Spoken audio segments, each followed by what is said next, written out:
Hi Vicky, thanks for reading. I've already pushed it to live stream and put you as a host, and I'll be with you throughout the class. So can you please make me a co-host? Thank you. Gonna do it right now. Co-hosting Okay. you. Done. All right. Great, Kim. Thanks so much. I appreciate it. You're welcome. Anything else I can help you with, like before we start the class? No, I think I'm good. Oh, And I okay, think I'll be here. Marv is, just so you know, Marv is going to be popping in the Mhm. last 10 minutes of the class. So if Okay. you see him trying to get in, just, admit him because he's going to be Okay. talking to our class about interest groups. So thank you for that. Okay. Okay. Go ahead and start my video. Get everything going. All right.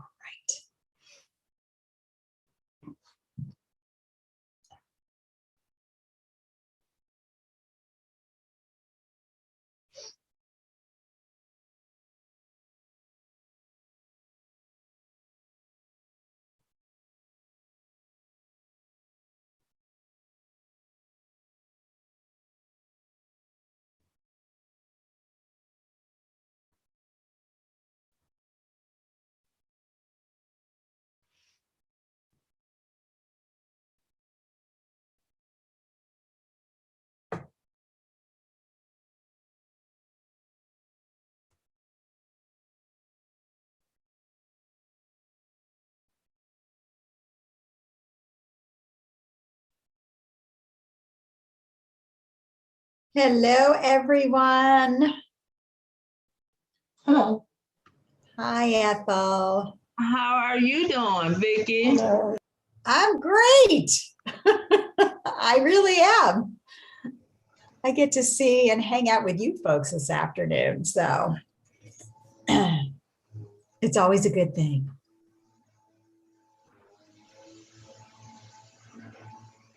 We have a couple more folks coming in. Nice, good, solid class today. JC's here, Diane, Vivian, hello. Hey, JC, how's it going? I love that smile. JC, you're muted, just so you know. He's like, I've been talking, I'm muted. Okay, okay. Thank you so much. Bear with me. No, it's fine. It's all good. How's everybody? Diane, did you have a question? No, I just wanted to let you know that I tend to keep myself muted because I have two little yappy dogs. Okay, that's fine. Actually, I'm gonna once we get started, I'll ask folks to mute their mics just because we have all kinds of background noises going on. So I do too. Unfortunately, when the lawnmowers start, I can't turn off my microphone. I'm just curious, folks, has anyone been hosting a Zoom meeting yet? Anybody hosted? I got to host one this Sunday. All right. So that's why you're here, Cassandra. Like I gotta hurry up and learn this stuff. Aside from Cassandra, anybody have plans to host a meeting coming up? Yes. Mary, okay. Yes. JC. Yes, I will. Okay. All right, that's what we're gonna focus on today. So that's why I asked. I just try to get a feel. Some people are just like, I want to know what this is all about. What does it mean? So I always, if there are folks who are really pressed, are like, I'm doing it the next couple of days. That gives me a good feel for what's happening. All right, so it's 3 minutes. I am going to go ahead and jump in and get started. Just so that you know, the last 10 minutes of class today, we're having Marv come in and talk to us about interest groups. Marv is hilarious. He's very entertaining. And so I'm just going to turn it over to him the last 10 minutes so he can talk to us a little bit about some of the interest groups that they're forming and want to form and get set up. Really fun, interesting stuff. And also, I wanted to introduce Kim to you. Kim is with our Get Set Up support team. She's going to be hanging out in the background today, helping me monitor the chat. So if folks have any questions, feel free to just unmute yourself, ask away, put questions or comments in the chat. We'll both be monitoring the chat. Just so that you know, I have two different monitors. So I have different things on different monitors. So when I'm looking back and forth, that's what's going on here. I tend to glance away from the camera. Sorry about that one. All right, let me start sharing my screen with you folks. Share our screen. Let's do it like this. All righty. Well, first of all, welcome everyone. For those of you who don't know me, my name is Vicki. I am your Get Set Up guide for today. I'm calling in from San Jose, California. Not sure if we have any other folks in California on the call today, but I'm located in Northern California, in the very heart of Silicon Valley. So not surprisingly, I worked in high tech for over 30 years, doing a number of different things, including technical support, lots of technical training, instructional design, and I have taught students from around the world. I have taught folks who are very technical, but I've also taught folks maybe similar to yourselves who were just been starting to dip your toes into this world of technology, wondering what it's all about. And being a guide with Get Set Up lets me do what I love, and that is to educate folks about technology. So just a little bit about me. We here at Get Set Up, we're a training organization. So, you know, ideally we'd love it when folks turn their cameras on. I understand if it's lunchtime or you're eating or your camera's not working today. This is, you know, I leave this up to you. It's just more fun when everyone has their cameras on, but your choice. Today's class is being recorded. And if you would like a copy of the recording, you can email us at help@getsetup.io. Just simply tell us the date of the class, as well as the name of the class, and we'll be happy to send you a copy. For those of you who are joining us via live stream today, welcome. You can see and hear everything we're doing today, but just know that we always recommend you go to our website and register, excuse me, for a class, and that way you can fully participate in class. I will be sending after class notes today via email, but only those folks who are registered for class will get that email. Lastly, Get Set Up is a training organization. Guides are not paid to promote any products or services. It's all about the training here. And just so that you folks know, we offer training. We offer classes 7 days a week, social hours, classes, interest groups. And we are global. We offer classes in the US, the UK, India, Australia, New Zealand, and we're bringing Singapore on board soon. So we have 24/7 coverage. And you know, for those of you who've been in my other classes, you'll know that I always joke, if you're an insomniac and you're up at 2 in the morning roaming around the house, just log on to Get Set Up and there'll be a class or a social hour going on in some place in the world. If you are interested in hosting an interest group, there is a new button on our website that allows you to click on it. I think it says, host an interest group, and that lets us know if you have something passionate that you would like to share with others. Please sign up. And lastly, speaking about signing up, we've made it a lot easier for you to invite friends to join you in classes. So you notice we've made some changes to our website. Simply by clicking on a button, you can email others about classes, have them join you, and as we say, share the learning. What are we going to talk about today? I'm going to show you how to schedule and host a meeting. I'm also going to talk about how we can use a calendar feature if you want to put meetings that you've scheduled on calendars and how you can send that out to others, as well as invite others to join in on your Zoom session. I've asked this question before. I know some of you are going to be hosting meetings coming up. Just curious, has anyone hosted a meeting yet? We had some folks join us a little bit later. Nope, okay. What are the requirements? So first of all, if you've been joining meetings, you probably have gotten either emails with a link to join a Zoom meeting. You do not need a Zoom account to join a meeting. One is not required. However, if you're going to start hosting meetings, you will need to sign up for a Zoom account. They are free. You can also sign up for a paid account. We're going to take a look at that now. What you'll do is open up a web browser.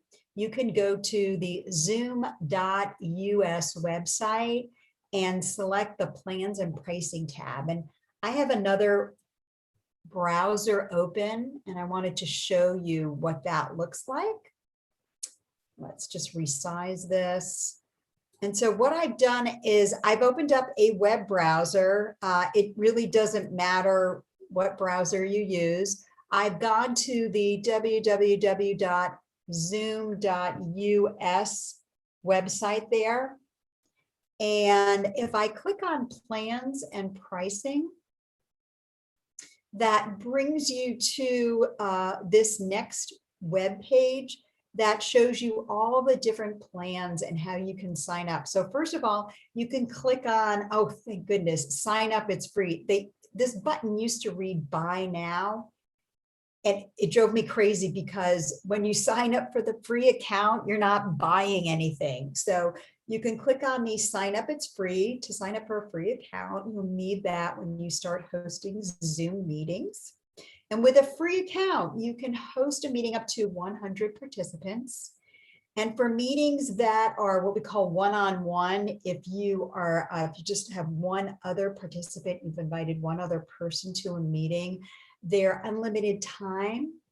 However, once you've invited 2 or more people to your Zoom meeting, that's when with this free account, you have this 40-minute limitation. So after 40 minutes, your Zoom meeting will end. Now, if you think moving forward that you're going to be hosting Zoom meetings that are longer for 40 minutes and that will have a number of folks participating, you will need to take a look at purchasing one of these licensed accounts. And these are the ones that don't have the time limitation. For $150 a year, you can also break this down to monthly payments. And so I just wanted to show you, this is where you'll sign up for your Zoom account. It's on that plans and pricing. So any questions about that? Nope, we're good. Okay. Again, just feel free to interrupt and ask any questions you have.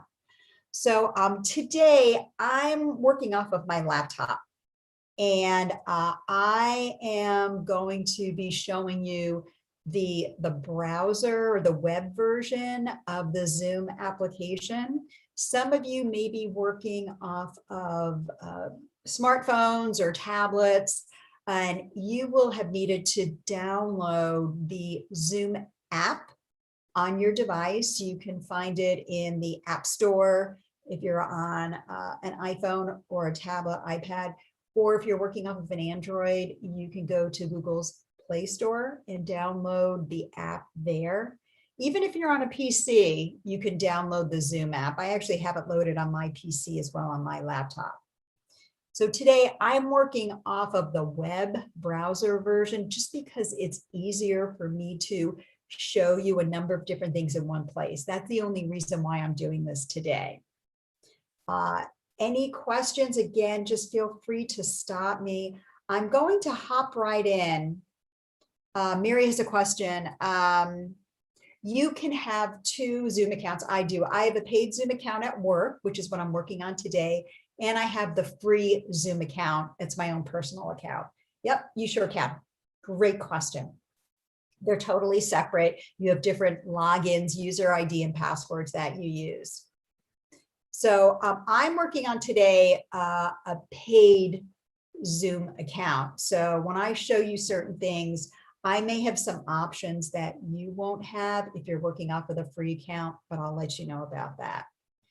So I'm on the web version, and I've clicked on meetings over here on the left-hand side of this left panel here.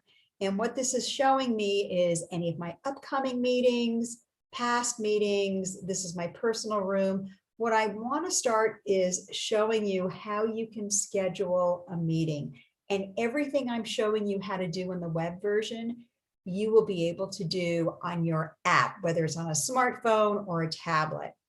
So to schedule a meeting, I'm going to come up here and click on this schedule a meeting tab. It's this option right here. And when you're scheduling a meeting, there are, as I scroll down through this page, there are a lot of different options here. Now, I'm not going through every single option. However, I will be sending you an attachment along with the after class notes. Well, what I've done is I've gone through every single option here, and I've written a description of what it's used for. So you'll have some screenshots along with a description. So first of all, when you schedule a meeting, you need to give it a title, right? So today is Wednesday, wonderful Wednesday meeting. This is about as creative as I get. So hope you weren't big for lots of creativity here. We'll give it a topic. You can also provide a detailed description. The next thing you need to do when you're scheduling a meeting is tell us when. What's the date and the time that it's going to start? So you'll notice I have a little calendar icon, this teeny little icon here. If I click on that calendar icon, it brings up this calendar feature, which allows me to, by clicking on these minuscule little back and forward arrows, it allows me to scroll forward through the calendar months and backward. And then you can simply select a day for your meeting. I could select, tomorrow, for example. And that's how I select the date. You can also type it in. The time, these are these drop downs where you can just scroll back and forth, select a time to start, AM, PM, really pretty straightforward. The duration. So if you're working on a free account, if you'll only have access to, in the minutes, it'll allow you to select 45 minutes, but know that if you're inviting more than one person, one participant to your meeting, you're set with that 40-minute, limited to that 40-minute duration. I'm on a paid account, so I can have my meetings longer. I could have this one for 2 hours and 45 minutes. Your time zone, make sure you specify your time zone, you the host. Don't worry about any other participants if they are in different time zones. Zoom handles that correctly. You just need to make sure that you've set up your correct time zone. I'm going to talk about recurring meeting in just a few minutes. We need to talk a little bit about meeting ID. So when you schedule a Zoom meeting, you can do it in one of two ways. You can schedule a Zoom meeting using your personal meeting ID, or you can schedule a Zoom meeting to use one of these randomly generated IDs. So let's talk about what the difference is, because it's important. When you sign up for your Zoom account, you are automatically assigned a personal meeting ID that is linked to your account. It's a unique ID. No one else has this personal meeting ID. It's also the same thing. You may say, somebody says, I'm going to start a meeting in my personal room. And like, what? All that means is I'm going to start a meeting using that personal meeting ID.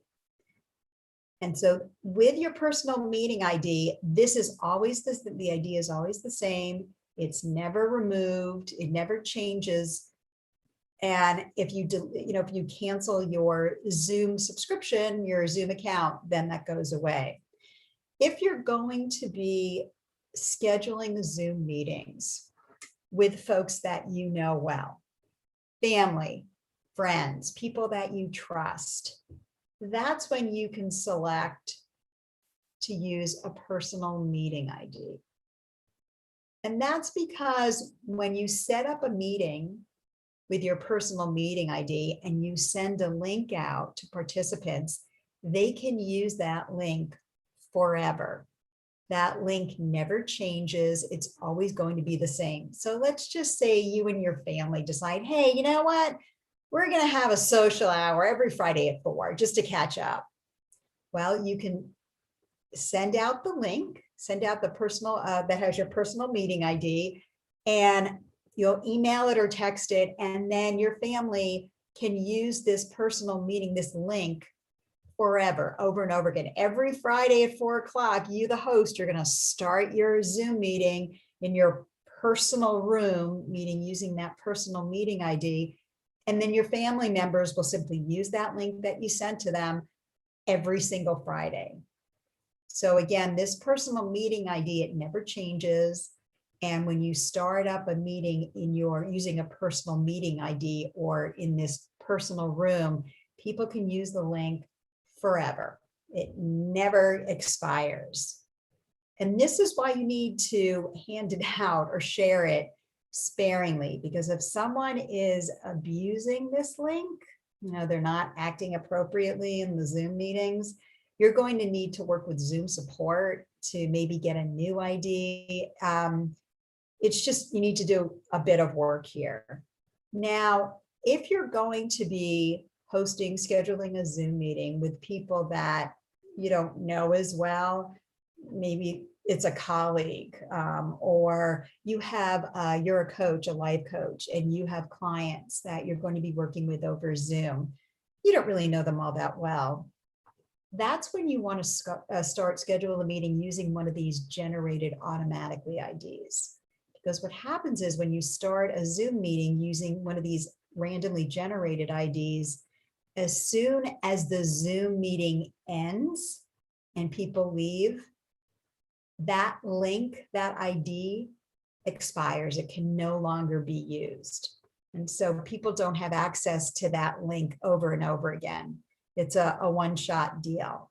And so that's the difference between scheduling a meeting using this generate automatically or using your personal meeting ID. Does anyone have any questions about either one of these? Yeah, Mary. Oh, you're muted. Mary, you'll have to unmute yourself. I figured that out about that time. We have reoccurring meetings, which I think we are doing with the automatic. Is that correct?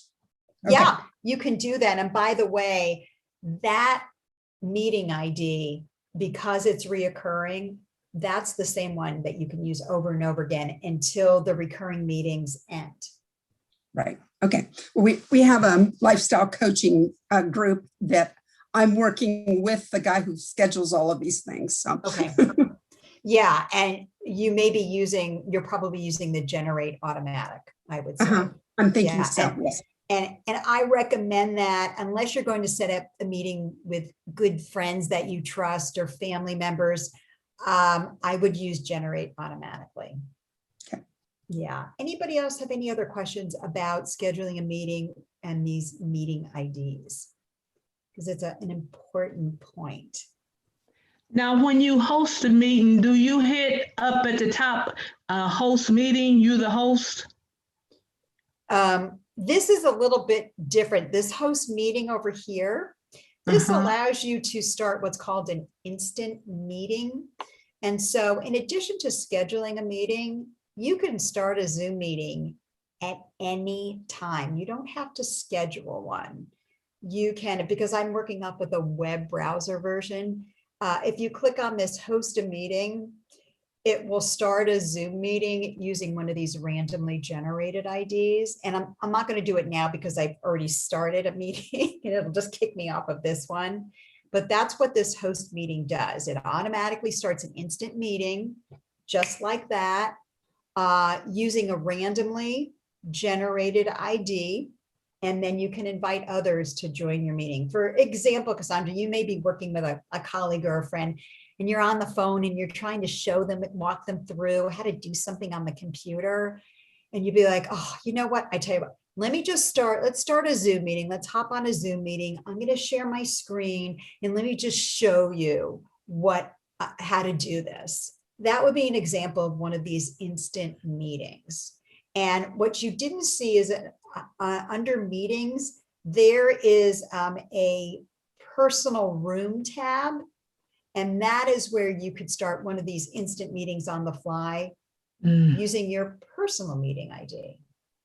So in addition to scheduling meetings, next week, next month, you can always immediately start a Zoom meeting at any time, one of these instant meetings. Yeah, Sandy, did you have a question? Yes, I noticed when you said to host a meeting, a thing popped up that says share screen. What does that mean? Sure. So host a meeting, video on, video off. All this means is that when you start one of those instant meetings, it'll either you'll be the host and you'll start it with your camera turned on, camera turned off. Screen share only means it'll put you into, you're able to share your screen in Zoom, and it'll allow you to immediately do that without the other person first having to come up where you can each see each other. It'll just automatically allow you to select share my screen. And when other people join in the meeting, they just see your screen, the screen that you've shared. So, yeah. And the voice and video would be on as well? Yep, it sure will. Okay.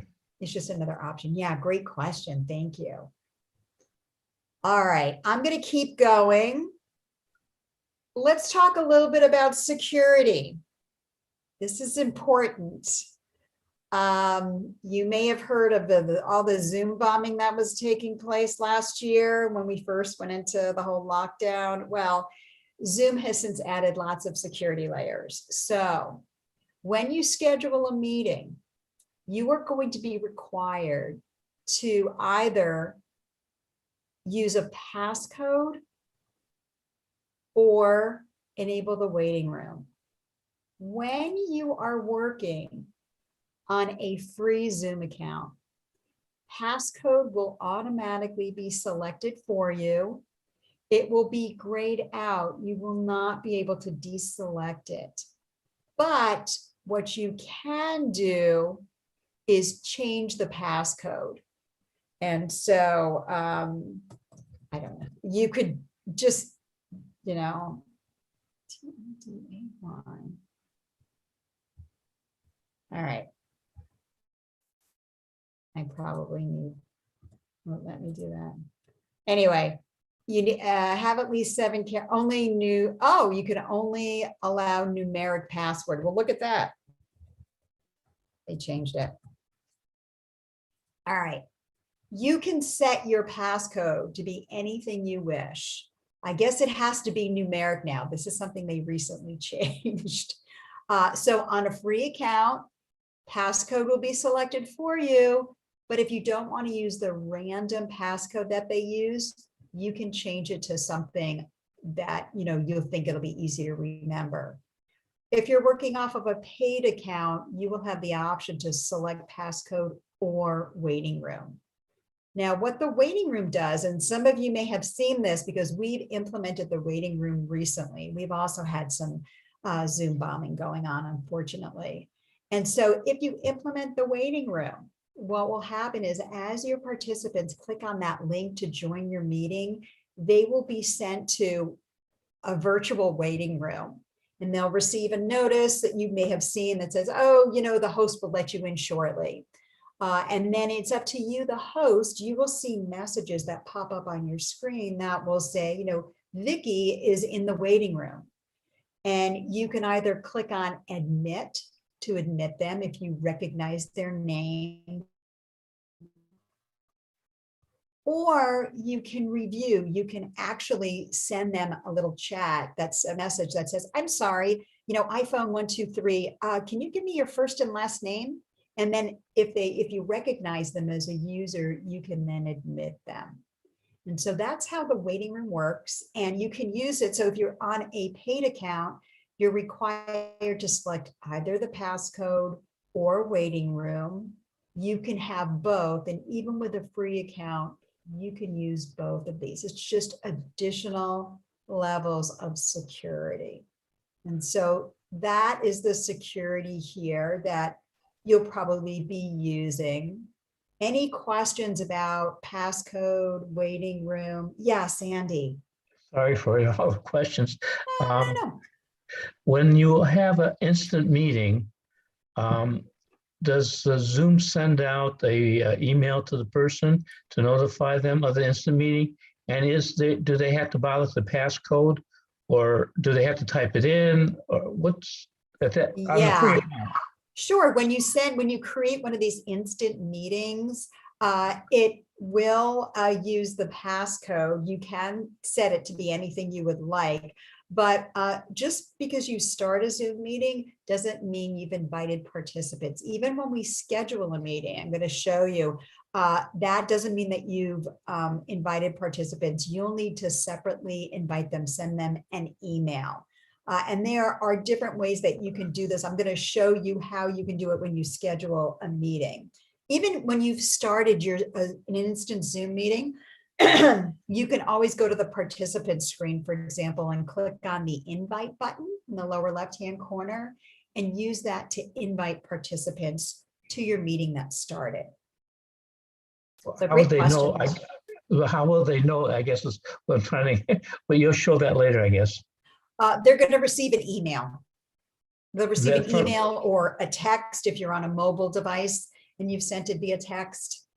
Well, I have to do that separate, or Zoom will, as soon as I start the instant meeting, Zoom will take care of that. No, you need to do it manually. You'll need to do it separately. There's a place within Zoom to do it manually? Yep, Right? there is. Okay. Yeah. It's on that if you open up the participant screen on the lower left-hand corner, there's the invite button. I'll wait till you get to that section. Okay. All right. I have a question. Sure. If you are in the process of making an invitation and you want to send it, I want to do it on my computer, but I want to send it on my phone through a text message. Is there a way that I can start the process on the computer and finish it on my phone? If you're using the web, the browser version, you might be able to, probably, but if you're using the actual app that's installed separately on each device, you probably won't be able to. I will go ahead and ponder that and see if I can come up with a better suggestion. I just said it because when you get ready to send the invites for the people on the computer, you have to have their email addresses. Sometimes you don't have that, but you have their phone number. Okay. But you do have access to their contacts, but and finish on a mobile. Okay. Let me ponder this one a little bit, okay? And I'll see what I can find in my and I'll add it to after class notes. Great question, though. I've never had anybody ask me that. Thank you. Let me think about that. The wheels are turning now. This video section down here, when I clicked on schedule a meeting, we've put in the name of our meeting, we figured out a date, we've decided we're going to use this generate automatically ID.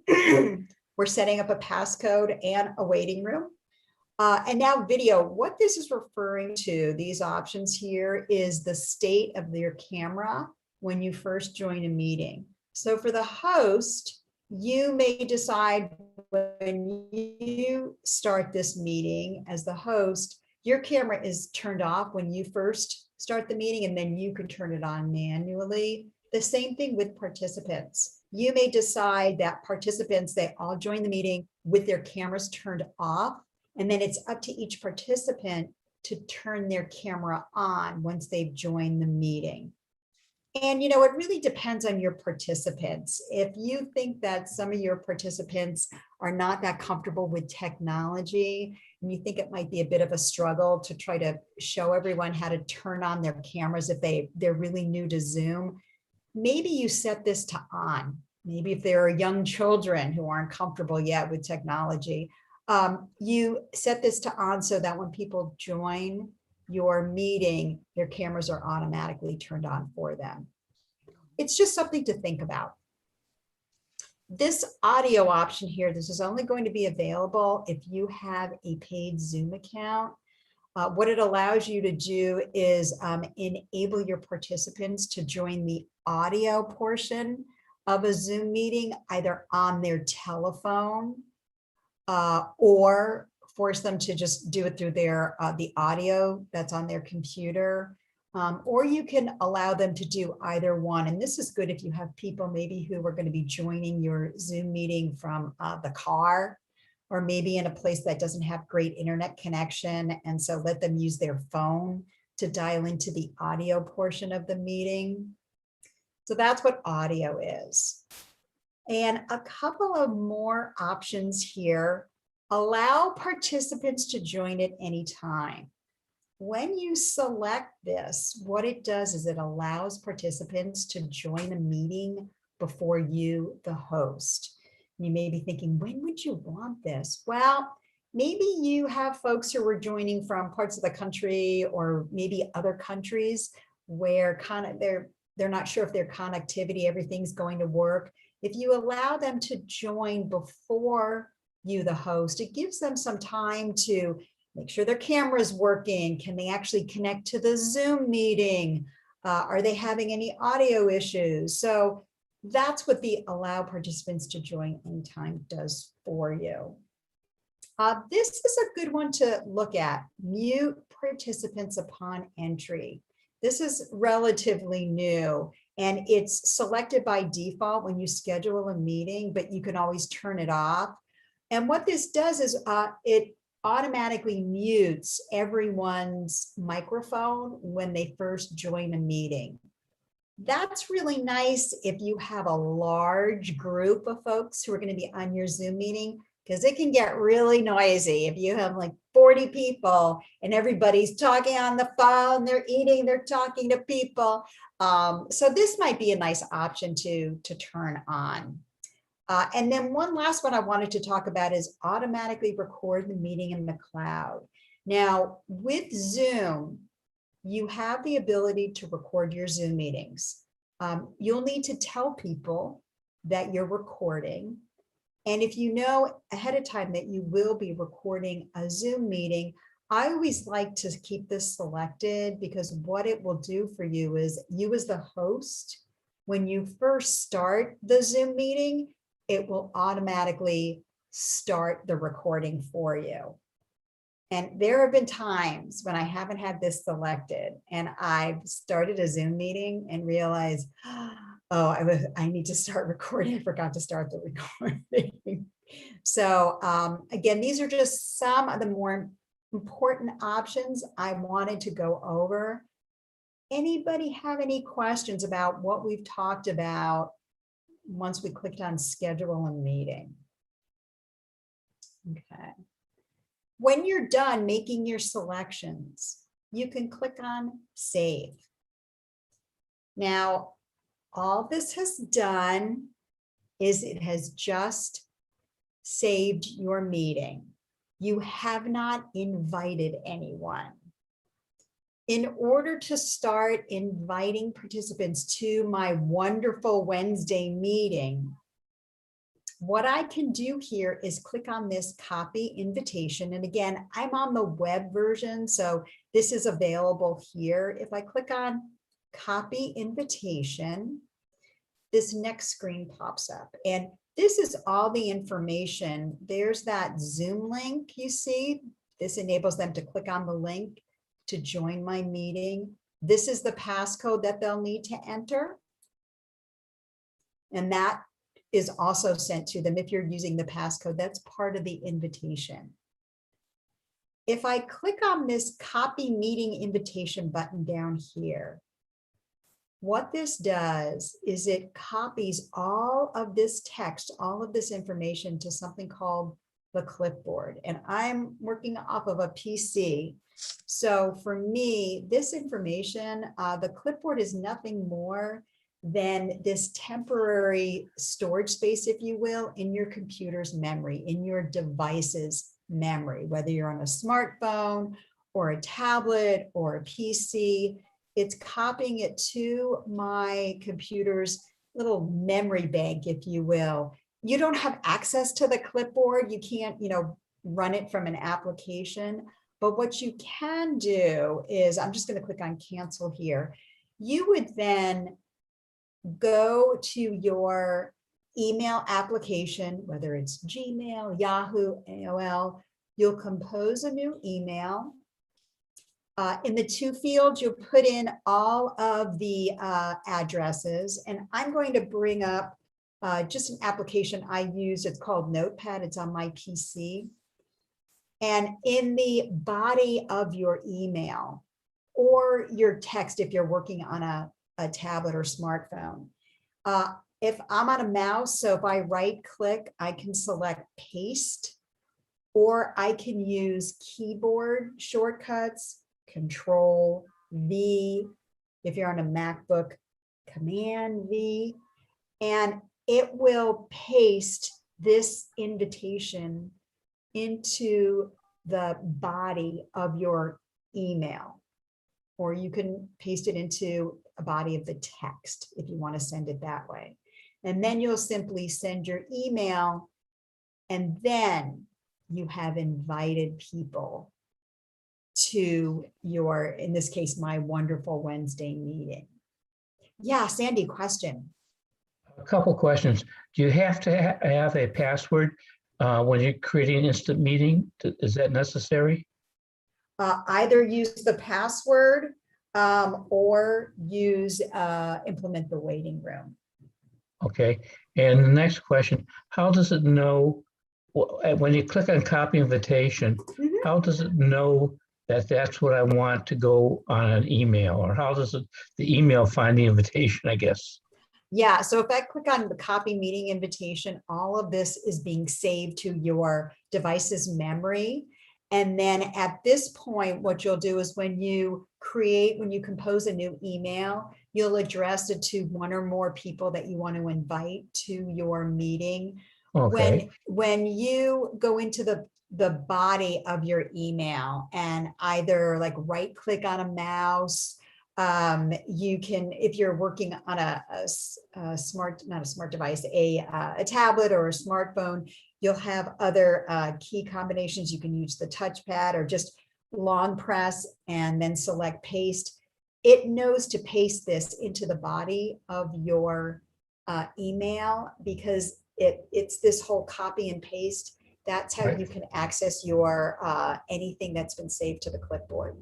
How does it find it? That's my question. It's the computer. It's the inner workings of your computer.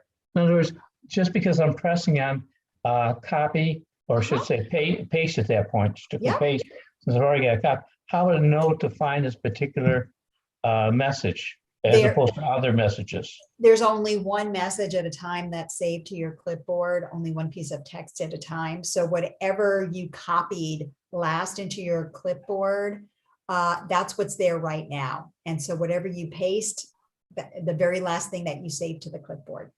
Okay, but if I'm on a computer, would that be, is it something called notes on a computer? Or I guess different. It's different. What am I looking for to find that particular message that I want to put into my email? That's what I'm trying to find out. Right. So when you click on copy invitation here, and you click on copy meeting invitation, right now, this is the only thing on the clipboard. There is nothing else in there right now. Where's it stored? How do I find clipboard, I guess? You can't. The only way that you access the clipboard is either by using the copy and paste function within your computer, whether it's you're accessing it from your keyboard, Control V for paste, or right clicking like I did here and selecting paste. And so I'll be happy to go over this with you in more No, detail. I just go, it's a bit confusing, that's all. It is, and I understand that. I do. It is confusing. I So, think, yeah. yeah, I think the larger question is, and I'm ignorant about all of this, but the larger question I think he's addressing is, well, what if you want to set up the meeting and then walk away for a while and then come back and send out the meeting invitation at a You different can time? do that too. This isn't going anywhere. All you've No, but it's only done- on your clipboard. I'm hearing it's only on your clipboard. Not this. Your entire meeting is available. Okay, so you go and open that up and then perform the, Yes, yes. got You it. can walk away. I can shut down my PC, bring it back up later, and then open up my meetings when I click on the meetings over here. And remember, I'm on the web version. And then my meeting, there's my wonderful Wednesday meeting. I can edit it at any time. I can start it. I can delete it. It's always available. It's just the that copy invitation that copies it to the clipboard. Okay.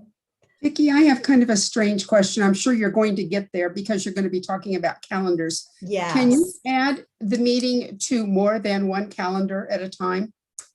Only one at a time. I don't think I can select Google and Outlook. And let me do this next because I'm just being wary of time. And I have to go back and talk about one or two things. But since we're talking about calendars, so I've scheduled my meeting. Now, if you don't want to use this copy invitation option, let me show you another way to do this. You'll see here where it says add to. This is the calendaring feature I alluded to. I'm on a PC, so my options are either a Google Calendar, Outlook Calendar, or Yahoo. If you're working on a MacBook, iCalendar will be available as well. And what this allows me to do is add this meeting to my calendar, and it enables you to do a number of other things on the same screen. So let me show you. I think this is going to be easier for you. If I click on Google Calendar, because I use Google Calendar, what I'm doing is it's going to ask me to sign in. I have a number of different Google accounts. I use them for training. So I'm signing into my Google account. It's asking me to give Zoom access to my Google Calendar. Sure. And then what's happening here on this next screen is I'm able to do a number of different things.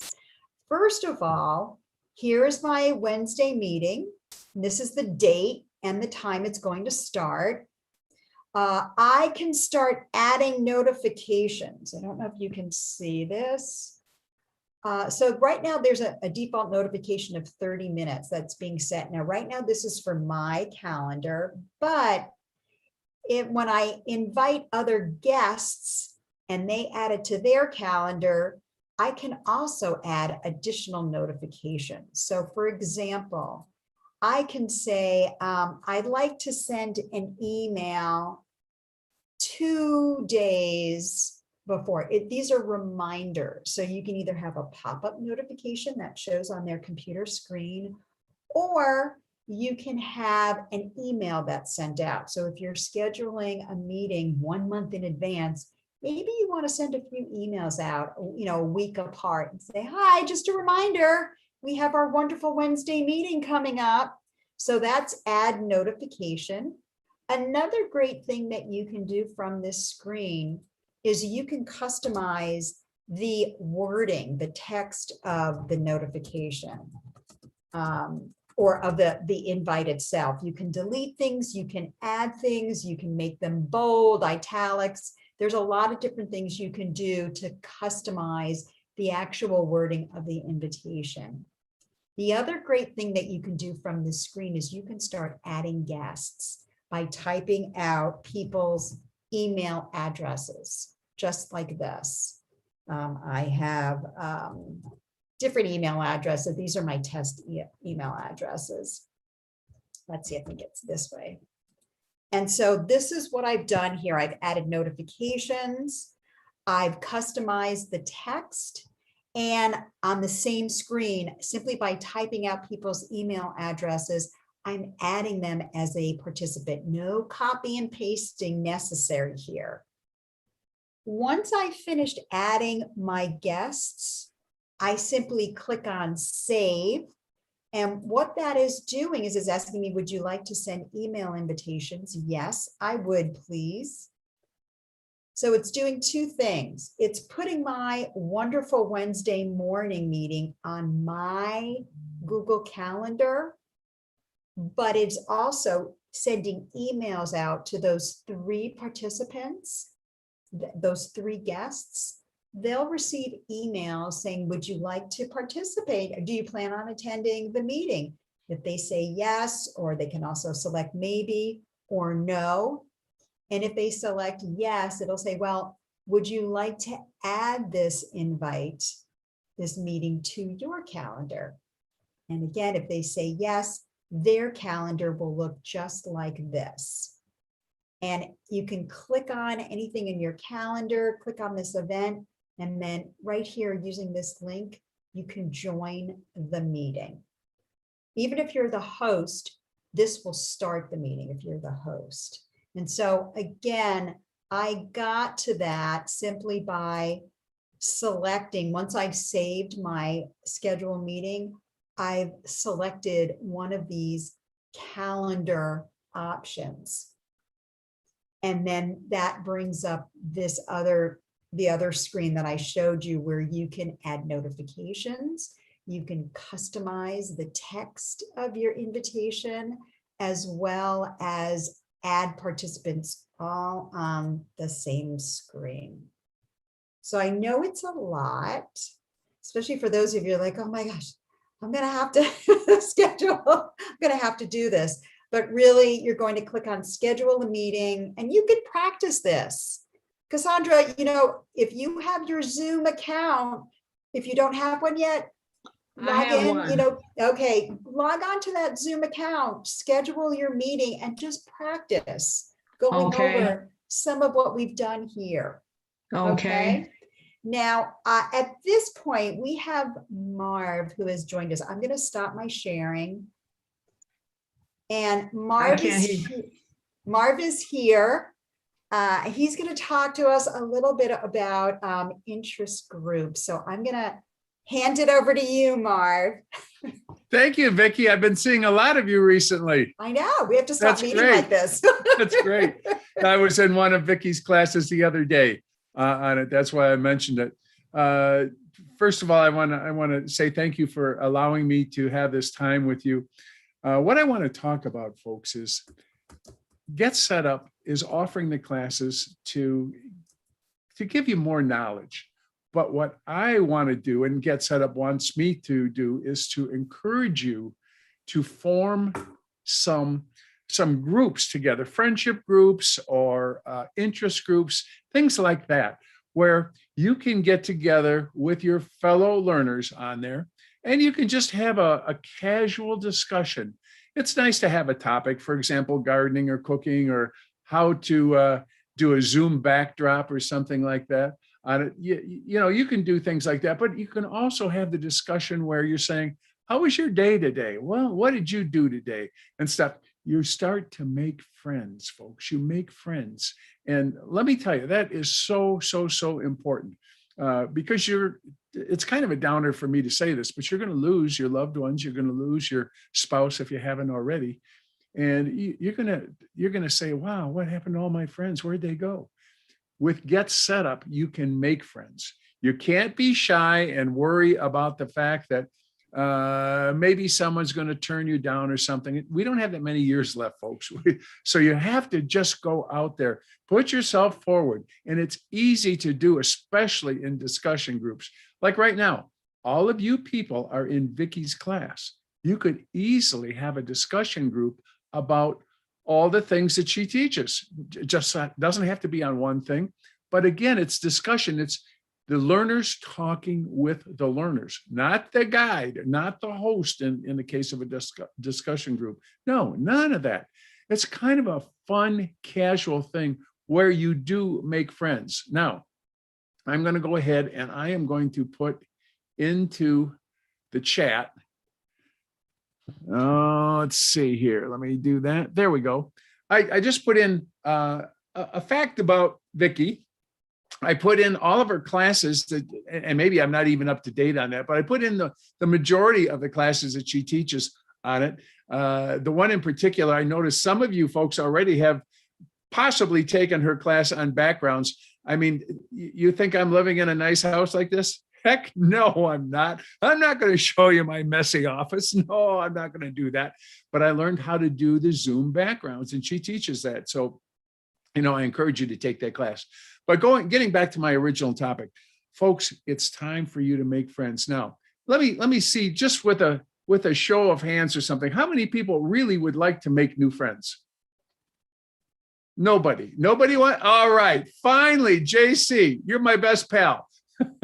Yes. I mean, folks, get out there. Don't just sit back in your shell. When I was young, I was pretty outgoing and popular and everything. And then I went through a funk in my life for a number of years where I just didn't have any friends, and I thought I didn't need any friends. I was self-sufficient. I could handle everything. But that's not the case. The case is you really want friends. You want them there when you run into a jam or something. You don't have to share your intimate secrets or your diseases. No, you don't have to do that. But anyway, just I encourage you to think seriously about just joining a discussion group for friends. I put in that chat, by the way, there's a link you can click on. We'll be more than happy to talk to you more about it if you have some interest in it, or you can put your email in there, and then we'll contact you and tell you a little bit more about it. You can proceed or you don't have to proceed, but I encourage you folks, do it. JC, I want to be your buddy. You raised your hand first on it. I mean, it's wonderful. And then you just stay in touch every week or every 2 weeks. You say, how's your life going? What's happening over there on it? Do you have kids, and what are they up to? Things like that. It's a casual discussion group, but then you can get back to saying things like, well, that background, I've got a waterfall back there, but the water's not moving. I wonder how you do that. And somebody else in the class would say, well, I took Vicki's class. I can tell you how to do that and stuff. So folks, think seriously about it. You want friends. You want friends. I can't stress that enough. You don't want to be alone on those last few months or something. With Get Set Up, you have a lifetime group, not just friend, group of friends. So with that being said, I hope you will click on that link I put in the chat, or you put your email in there, one or the other, doesn't matter. And then you're not committing to anything. You are not committing. We'll talk to you more about it and see if you want to proceed. It's that simple. So with that being said, I'm going to turn it back to Vicki. And before I do that, folks, can we see some thumbs up for Vicki's class? I mean, is she not terrific? Yeah, absolutely. Absolutely. She happens to be one of my favorites. Vicki always has that wonderful big smile on there, and she's so helpful to you. So with that being said, Vicki, I'm going to turn it back over to you. Great. Thank you, Marv. Thank you. All right. We are coming up on our hour, and I'm hoping that people are a little bit more comfortable with knowing that they can host their Zoom meeting. And by the way, you can come back and take this class as many times as you wish. A lot of people take classes over and over again. There's a lot of information we covered here today, a lot of different options. And if you're still feeling a little unsure, you can always request a recording of today's class or come back and take the class again. That way you'll feel more and more comfortable. Now, the last thing I wanted to do, let me just share my screen with you one more time. Let's go back over here and do it this way. And I've gone to our Get Set Up website. I'm going to make my screen a little bit smaller. And what you're seeing here is, let's go back. On the home page, if you're interested in taking some additional Zoom classes, we have lots of them. We've been adding more and more Zoom classes. We have so many people learners who want to learn how to do additional things with Zoom. What I've done is on our homepage, I've come up to the search guides and classes field, and I just type out Zoom. And there is this list that drops down that you can see here. I'm going to press enter on my keyboard so that, excuse me, I just display all of the different Zoom classes we offer. We have some tips and tricks, Zoom virtual backgrounds for beginners if you want to know how to add a virtual background so you can, it seems like you're living in a gorgeous house like Marv. How to look like a superstar. This will show you how you can set up your lighting to look a little bit better. Custom, how do you create custom virtual backgrounds? What are some other Zoom host practice sessions? This allows you to log on and practice those skills for hosting a Zoom session. We have some games that you can play, stay connected with friends and family. Zoom whiteboard and annotations, if that's something that's interesting to you. And we also have advanced Zoom for host, if you want to learn how to use these breakout rooms and a few other features. So lots of great classes to take for those of you who want to continue on with your knowledge, your thirst for knowledge about Zoom. And that is going to do it for me today. If anybody has any other questions, happy to stay after for a few minutes. I know you may be, going off to other classes. Some folks just have, their days packed with all the goodness of all the amazing classes that we offer. Otherwise, I want to thank you so much for joining me today. I really appreciate it. Love to see everyone. I really love your classes, your questions. And I have a few answers that I need to get to you folks. And I'll be sending those in our after class notes. You'll receive an email later on today. So that's going to do it for me today. Again, thanks, Marv, for joining us. One quick thing, Vicki. Folks, take her Zoom background thing. It's so much fun. You can go ahead and you can set up a Zoom meeting with your grandkids, and you can have camels walking behind you. You can say, guess where I am? She can facilitate all of that for you. You can mess with your friends and your grandkids. It's a ball. It's a ball. So I encourage you, take that class. Sandy's been doing some of that. And also, by the way, Mary, you had a great question. Can you request classes by me? Yes, you can now do that. When you go on to our Get Set Up website, in that search window that I showed you, the little search field, you can type out my name and it will show you a list of classes that I teach. And you can do that for every single guide. That's a fairly new feature. It was requested a long time ago. I'm so glad it's up there because it makes it so much easier to find other classes that guides teach. So, yep.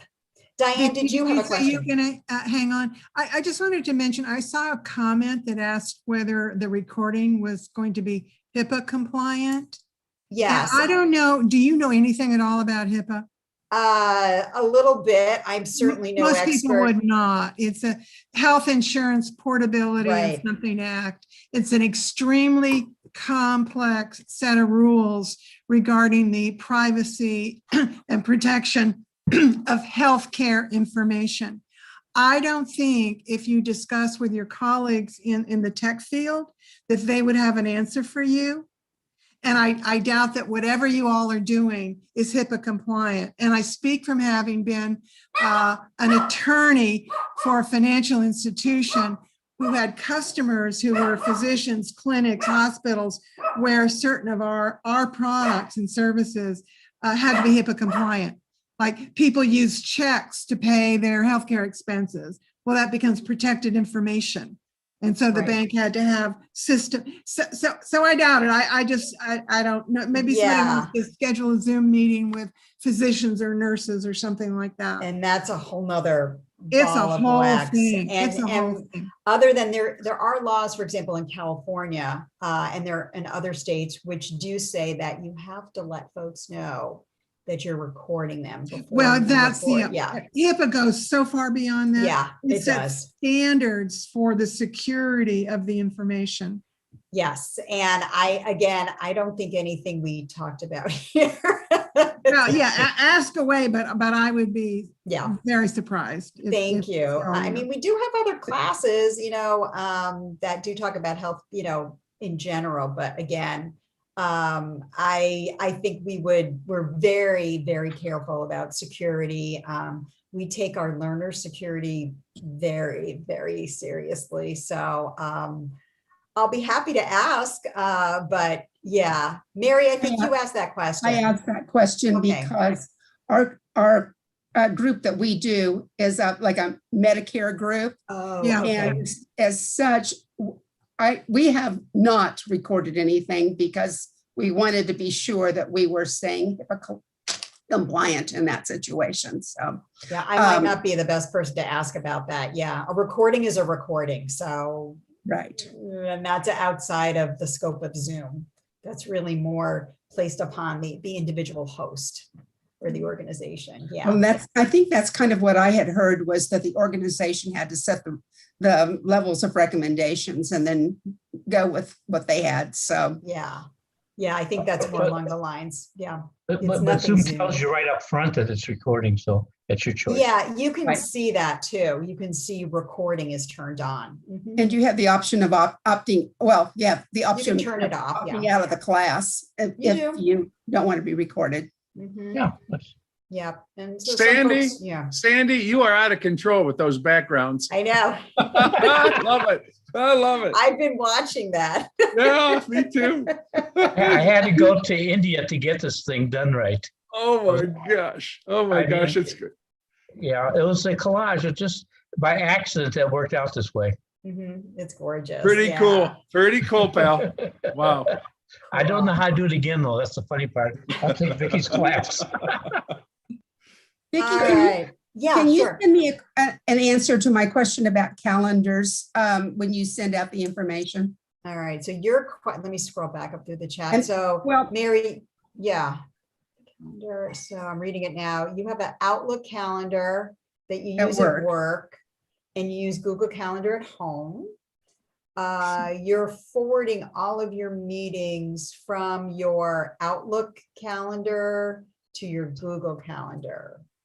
Well, And that's I'm because- forwarding it as an email and then picking them up and doing them as a Google Calendar. But when I'm offered the option of putting something on my calendar, I really wish I could hit Outlook and Google and get them on both at the same time, or because I don't want them to think that I'm 3 different people that are attending their class. Oh, okay. And that's why you forward one to the other. Okay, because Right. your computer turns on your camera for your work hubby.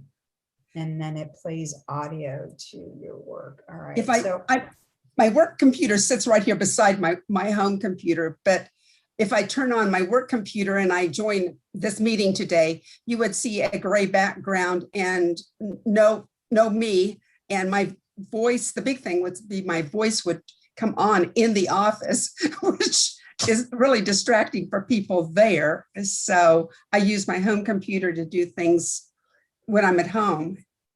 oh, I see. And Very- so very if IT you join confusing, it, but- yeah.